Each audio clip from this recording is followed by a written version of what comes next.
trabajadores a los cuales representamos, exigiendo la readmisión inmediata de todos y cada uno de los compañeros que han sido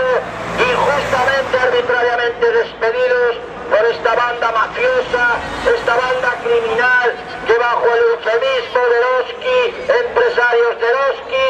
esta banda de criminales han despedido a 8 trabajadores de forma arbitraria. Exigimos la readmisión de todos y cada uno de ellos, y hacemos un llamamiento al pueblo de Sanguiñeda de Mos para que sepan, para que conozcan de primera mano a través de estas organizaciones sindicales hoy aquí presentes lo que aquí acontece, lo que ocurre en esta cueva de Alibaba y los 40 mangantes llamada Eroski